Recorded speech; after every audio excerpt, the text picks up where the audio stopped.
벚꽃이 만개한 사순절이 봄날, 그 믿음의 발걸음이 닿는 곳곳마다 사랑의 꽃이 피고 축복의 꽃이 피고 형통의 꽃이 피는 역사함들이 일어날 줄로 믿습니다. 예수님께서 베드로의 집에 가셨습니다. 성경에 등장하는 최초의 가정신방인 것 같아요. 예수님께서 베드로의 집에 뭐하러 가셨을까요? 우리 주님께서 베드로의 집에 가신 것은 안식을 갖고 쉼의 시간을 갖기 위해서 가셨던 것 같습니다. 우리 주님께서 회당에서 안식일 날 말씀을 가르쳤습니다. 우리 주님 또한 이 회당에서 말씀을 선포하실 때 초집중을 하여서 말씀을 선포하셨을 것 같아요. 또 말씀을 가르치고 나서는 그곳에 있는 더러운 귀신 들린 자, 이 더러운 귀신 들린 사람이 예수님의 본질을 선포하려고 합니다. 하나님의 거룩하신 자입니다. 오늘 본문의 말씀에서도 34절 말씀 보니까 귀신 들린 사람들이 예수님을 알았어요. 그리고 말을 하려고 합니다. 우리 주님이 회당에 있었던 귀신 들린 자에게도 꾸짖어서 잠잠해라. 영어 성경을 보면 be quiet. 너 조용히 해라. 34절 말씀에서도 그 말하는 것을 허락하지 않았어요. 왜 예수님은 회당에서도 그렇고 오늘 본문의 말씀에서도 귀신 들린 귀신들이 예수님을 알았어요. 근데 왜 그것을 조용하게 너 입 다물어 라고 말씀하셨을까요? 왜 말할 기회를 주지 않으셨을까요? 아직 때가 아닙니다. 우리가 밥을 지을 때도 뜸이 들여야지 밥이 제대로 됩니다. 우리 주님께서 예수님의 본질, 주는 그리스도시요 살아계신 하나님의 아들입니다. 이 거룩한 고백을 누구를 통하여 듣기를 원하시는가? 더러운 귀신 들린 사람, 귀신들이 아니에요. 우리 주님이 원하시는 것은 예수님을 인격적으로 만난 제자들, 그 제자들의 입술을 통하여서 그 고백이 들려지기를 원하셨고, 그 제자들의 입술을 통하여서 그 존귀한 고백, 예수님이 그리스도, 예수님이 하나님의 아들, 이것이 선포되기를 원하셨던 겁니다. 그러나 예수님의 이 본질을 선포하고 자라는 것은 주의 백성들의 특권인 줄로 믿습니다. 예수님께서 오늘도 기대하고 있는 거 무엇일까요? 예수님의 제자들이 입술을 다물고 있는 게 아니에요. 귀신들이 알고 떠들려고 하는데 왜 주의 제자들이 입을 다물고 있어요? 예수님의 십자가, 그 십자가를 통하여서 구속의 은총을 받고 누렸던 주의 백성들,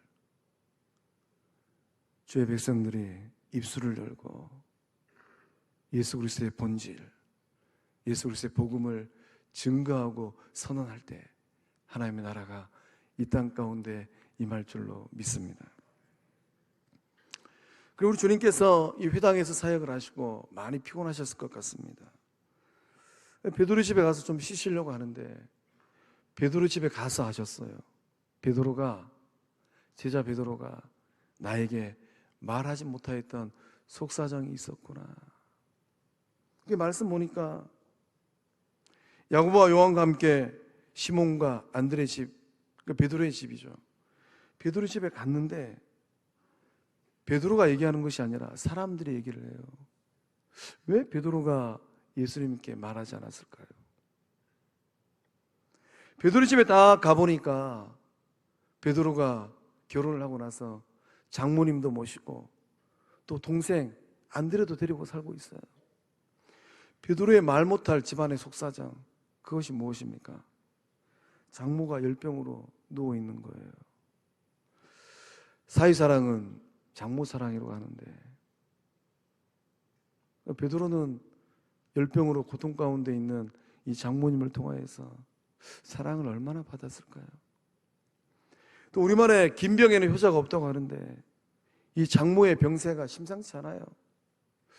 베드로는 이 열병으로 고통당하는 장모님을 어떻게 잘 모셨을까요? 의사 누가는 이 본문의 말씀을 조금 더 상세하게 표현하고 있습니다. 단순한 열병이 아니라 중한 열병이라는 거예요. 갈릴리 바다 인근 지역에서 이 풍토병이 있었습니다. 이 풍토병에 걸리면은 높은 열이 나요. 그리고 열병을 치르면서 우리의 몸이 감당할 수 없는 고통을 경험하게 됩니다. 이 열병에 걸리면은 뼛속이 마치 타들어가는 것 같아요. 불 속에 이 타들어간 듯한 통증을 느끼게 된다고 해요. 하루 이틀의 문제가 아니라는 겁니다.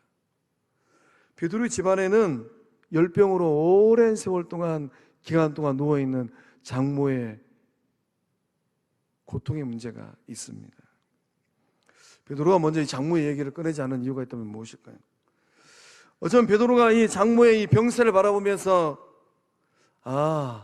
병환이 너무 깊어서 가망이 없구나, 차도가 없는 걸 봐서는 마음 준비를 해야 되겠구나, 어쩌면 베드로 스스로도 단정하였던 것 같습니다.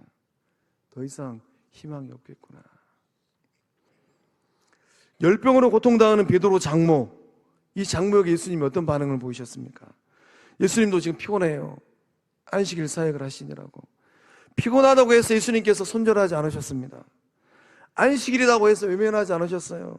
우리 31절 말씀 함께 읽어보겠습니다. 나아가사 그 손을 잡아 일으키시니 열병이 떠나고 여자가 그들에게 수종드니라. 아멘. 열병으로 베드로의 장모는 어쩌면 사경을 헤매고 있는 것 같습니다. 예수님은 이 베드로의 장모 곁으로 다가섰어요. 가까이 다가섰습니다. 그리고 손으로 잡아주시고 주님께서 손을 잡아주셨을 때 열병이 떠났습니다. 의사 누가는 이 대목을 조금 더 역동적으로 기록하고 있어요. 예수께서 가까이 서서 열병을 꾸짖으신데 병이 떠나고 여자가 곧 일어나 그들에게 수종드니라. 현대 의학자들은 베드로의 장모가 앓고 있는 이 병, 말라리아이지 않을까 이렇게 유추하더라고요. 말라리아, 현대 의학으로도 고치기 힘든 병입니다. 2000년 전에 아마 의학이 발달하지 않았던 그 시절, 많은 사람들이 베드로의 장모와 거리를 뒀을 것 같아요. 근데 우리 주님은 가까이 다가섰습니다. 세상은 멀리 한다 할지라도 우리의 삶에 힘들고 어려운 고통의 문제가 있을 때, 사람들은 외면한다 할지라도 우리 구주 예수님은, 그 몸을 십자가에 내어주신 예수님은 가까이 다가오시는 생명의 주인인 줄로 믿습니다. 그리고 주님께서 열병을 꾸짖었어요. 병이 귀가 있어서 알아듣는 것도 아닌데 주님께서 꾸짖을 때 떠나가는 역사함들이 일어날 줄로 믿습니다. 인생의 고통의 문제는 저마다의 삶의 자리 다 달라요. 그러나 어떠한 인생의 문제를 할지라도 열병처럼 예수의 이름으로 꾸짖을 때 떠나가는 은혜가 임할 줄로 믿습니다. 그래서 본문의 말씀을 기록하고 있는 마태는 이 마태복음 8장 17절의 말씀을 통하여서 어떻게 해서 이런 역사들이 일어나고 있는가에 대하여서 이렇게 고백을 합니다. 우리 마태복음 8장 17절 말씀을 함께 읽어보겠습니다. 말씀에 우리의 연약한 것을 친히 담당하시고 병을 짊어지셨도다 함을 이루려 하심이더라. 아멘. 어떻게 놀라운 역사들이 일어나고 있는 것입니까? 우리의 연약한 것을 친히 담당하시고 병을 외면한 것이 아니라 짊어지셨도다. 베드로의 장모가 열병에서 고침을 받았습니다. 고침받고 난 후에 어떠한 삶을 살았겠습니까? 말씀 보니까 수종드는 삶을 살았다라는 것을 알 수 있습니다. 수종든다라는 말씀의 의미는 돌보다, 준비하다라는 뜻이에요. 베드로의 장모는 고침받고 난 후에 어떤 삶을 살았는가? 누군가를 돌봐주는 삶, 누군가를 돌보기 위해서 준비하는 삶을 살았다라는 거예요. 예수님을 따라다니면서 예수님의 필요를 채웠습니다. 또 예수님의 잘난 제자건 못난 제자건 그 12명 가운데 예수님을 팔아치웠던 가룟 유다도 있어요. 또 예수님의 제자들 가운데 미우나 고우나 사이도 있어요. 그러니까 이 베드로 장모는 몸을 회복하고 나서 예수님의 피로도 채우고, 또 사이 사랑은 장모 사랑이라고 베드로에게 만난 것 해서 먹이고, 베드로의 장모는 어려움 가운데 놓여 있는 사람들, 그들을 시중 들었습니다. 오늘 주님께서 찾고 있는 사람은 누구일까요? 예수님을 인격적으로 만나고 나서 내가 예수님을 통하여서 구원받았구나, 내가 예수님을 통하여서 내 인생 벼랑 끝에서 역설적인 은혜, 아이러니한 은혜, 알다가도 모를 은혜를 받았구나. 그러한 믿음의 고백이 있다면 이 시간 이후로 영적 돌봄의 삶을 살아가는 주의 친백성들 다 되실 줄로 믿습니다. 주님께서 우리의 삶에 다가오십니다. 못하려고 다가오실까요? 우리의 삶을 새롭게 만들기 위하여서 다가오고 계신 줄로 믿습니다. 이 사순절 그 예수님 만나는 은혜가 삶의 구석구석 임할 줄로 믿습니다. 일상의 삶 속에 예수님께서 가장 우선시 하셨던 것은 무엇이겠습니까? 예수님은 그 바쁜 와중에서도 기도를 최우선으로 여기셨습니다. 우리 35절의 말씀 함께 읽어보겠습니다. 새벽 아직도 밝기 전에 예수께서 일어나 나가 한적한 곳으로 가사 거기서 기도하시더니 아멘. 예수님께서 새벽 일찍 일어나셨어요. 아무도 없는 한적한 곳에 가셔서 우리 주님이 무엇 하셨습니까? 우리 주님은 기도하셨어요. 전날을 생각하면 어떨까요? 전날 안식일입니다.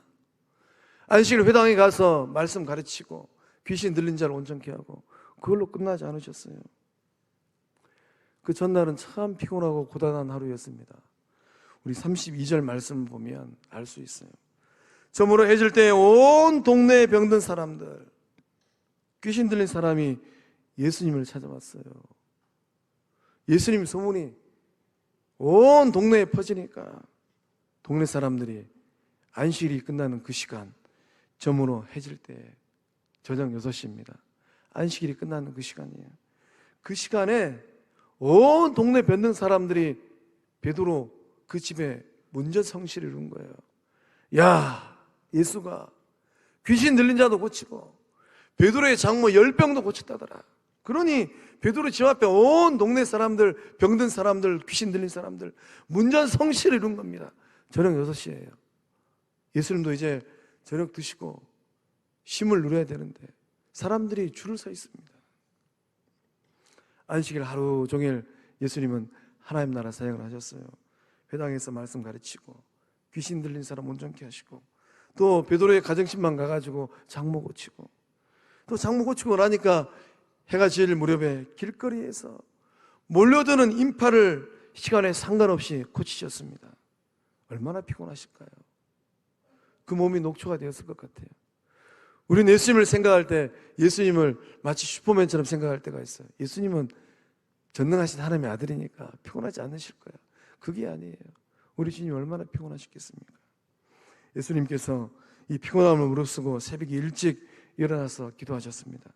그 기도하신 이유가 무엇이겠습니까?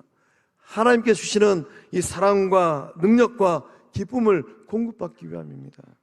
기도는 무엇입니까? 기도는 방향이에요. 기도는 하나님을 향한 영혼의 호소입니다. 새벽 기도하신 예수님께서 하나님을 뭐라고 불렀을까요? 아무도 없는 새벽 미명에 새벽 3시부터 동트기 전 6시까지 우리 주님께서 기도하시는데 하늘 아버지를 뭐라고 불렀을까? 우리 예수님께서 하늘 아버지를 바라보면서 아빠, 아버지, 아빠, 아버지 하고 우리 주님이 기도하셨던 것 같습니다. 그 기도가 겟세마네 동산에서 그 인생의 마지막 우리 주님께서 기도하실 때 아빠, 아버지요. 오늘 우리는 기도의 자리에서 하늘 아버지를 뭐라고 불러야 될까요? 로마서 8장 15절의 말씀에 우리가 하나님을 어떻게 불러야 되는가? 너희는 다시 무수하는 종의 영을 받지 아니하고 종의 영이 아니라는 거예요. 양자의 영을 받았으므로 우리가 하늘 아버지를 뭐라고 부르는가? 아빠, 아버지라고. 이 나이와 상관없이 기도의 자리에서 하늘 아버지를 아빠라고 부를 때 응답하시는 전능하신 하나 아버지 만날 줄로 믿습니다. 기도는 하나님의 능력을 더하는 겁니다. 우리의 능력이 보잘것없어요. 이 보잘것없는 우리의 능력 가운데 하나님의 무한한 능력을 더하는 것입니다. 우리가 인간의 한계 상황에 봉착하면 어떻습니까? 이것도 부족하고 저것도 부족하고 이것도 없고 저것도 없어요. 그러나 기도하면 어떻습니까? 아무것도 없는 인생 여정 가운데 전능하신 하나님, 무한한 능력의 하나님께서 더하여 주시고 보태주시는 은혜가 임할 줄로 믿습니다. 예수님의 기도는 분명한 방향이 있었습니다. 예수님의 기도는 하나님을 향한 기도였어요. 당시 많은 바리새인들의 기도는 형식적인 기도였습니다. 그러나 예수님의 기도는 차원이 다른 기도였습니다. 우리 성광영축 공동체 엎드려 기도할 때 보좌 우편에서 우리 주님께서 들으실 텐데, 성광영축 공동체 아무개 장로가, 아무개 권사가, 아무개 집사가, 아무개 성도가 하는 기도는 차원이 다른 기도구나. 우리 주님께서 기뻐 들으시는 살아있는 상기도 될 줄로 믿습니다. 오늘 예배 자리에 나오신 성도님들의 기도는 어떤 기도일까요? 계시록 5장 8절의 말씀 보면 성도의 기도가 어떤 기도인가 하는 것을 알 수 있습니다. 성도의 기도는 금 대접에 가득한 기도예요. 성도의 기도는 하늘 보좌에 상달되는 기도입니다. 성도의 기도는 하늘 보좌를 흔드는 기도예요. 그 기도의 권세를 지고 엎드려 기도하는 주의 백성들 다 되실 줄로 믿습니다. 하나님을 향하여 집중하며 기도할 때 하나님께서 들으시고 응답하시고 역사하실 줄로 믿습니다. 제자의 삶을 사는 것은 어떤 삶일까요? 제자의 삶을 사는 것은 기도가 그 삶의 전부가 되는 거예요. 기도는 선택이 아닙니다. 기도는 전부입니다. 그래서 우리가 기도 생활할 때 마음 가운데 반드시 새겨야 될 말씀이 있어요. 요한복음 16장 24절의 말씀 함께 읽어보겠습니다.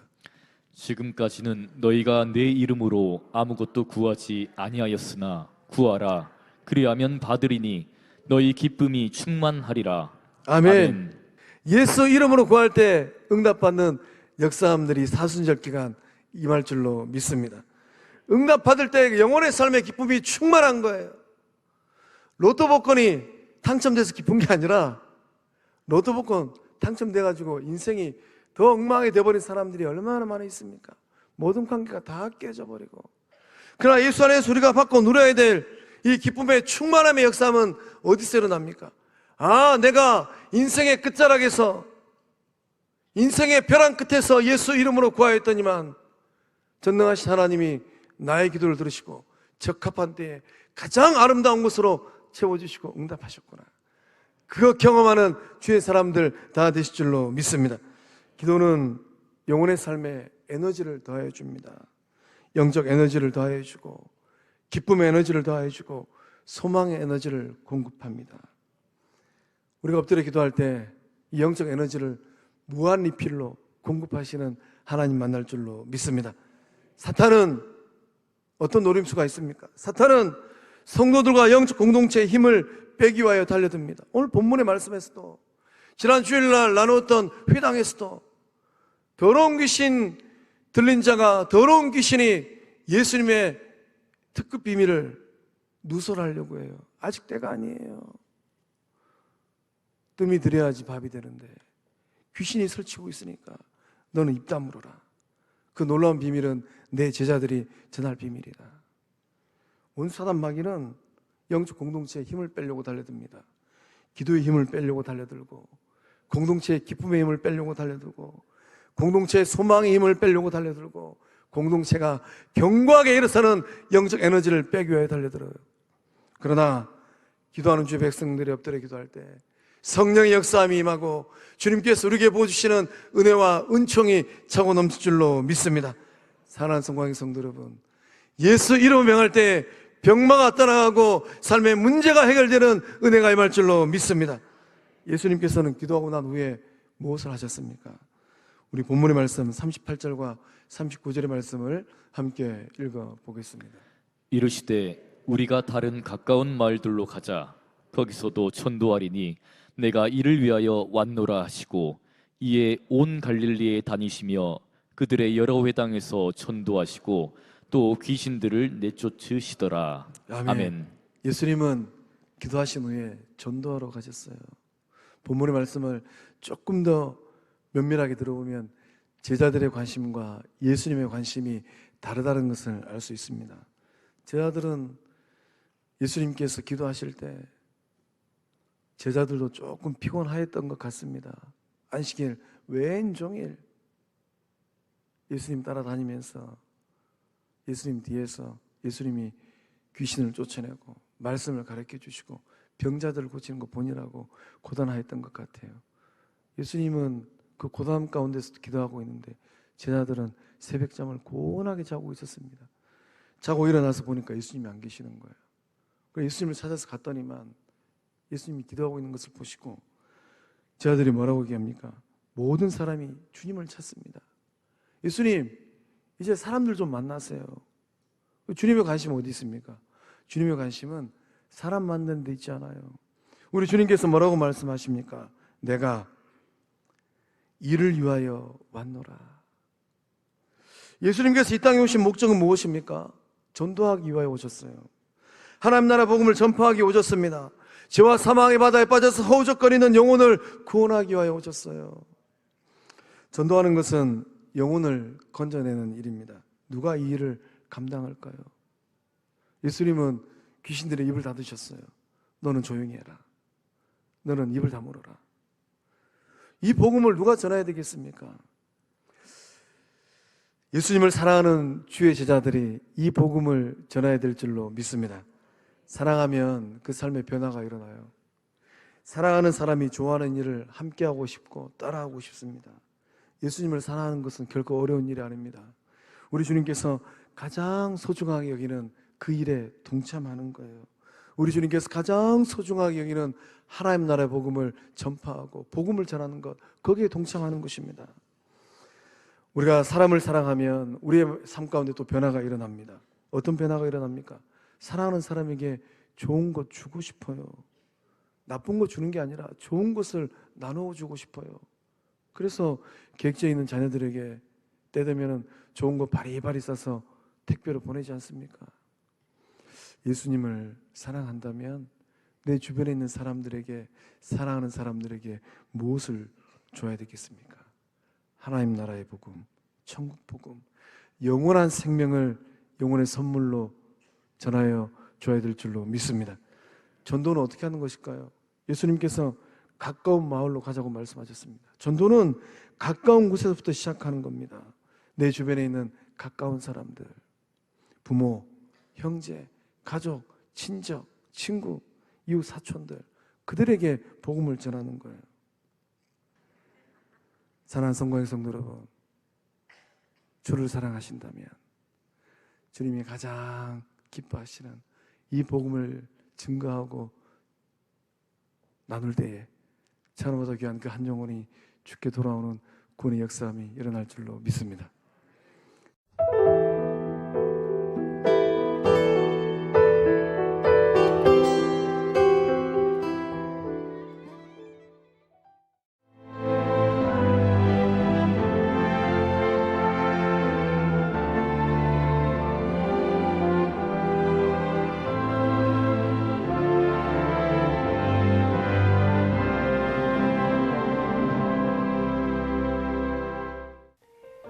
CBS를 사랑해 주시는 전남 지역 청취자 여러분, 안녕하십니까?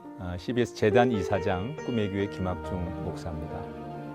여러분의 사랑과 관심 덕분에 전남 CBS가 순천시 장천동에 새로운 사옥을 마련하게 됐습니다. 이 방송국 사옥이라는 것은 단순히 건물을 짓는 의미에 지나지 않습니다. 전남 지역 복음 전파와 특별히 다음 세대를 위한 미래 비전을 세우는 일입니다. 코로나19로 모든 활동이 중단되고 또 관계가 단절되는 상황이지만 우리 CBS 방송만큼은 우리의 발길이 닿지 않는 곳까지 구석구석 하나님의 말씀을 전하는 위대한 힘을 지니고 있습니다. 이 방송이 믿음의 반석 위에 굳건히 세워질 수 있도록 여러분들께서 벽돌 한 장 한 장씩 쌓아가는 마음으로 전남 CBS를 위해 후원해 주시고 기도해 주시기를 간곡히 부탁드립니다. 여러분의 이 작은 행함이 CBS를 통해서 교회 공동체를 회복하고 누군가의 믿음을 소생시켜 줄 굳게 믿습니다. 여러분 한 분 한 분을 축복합니다.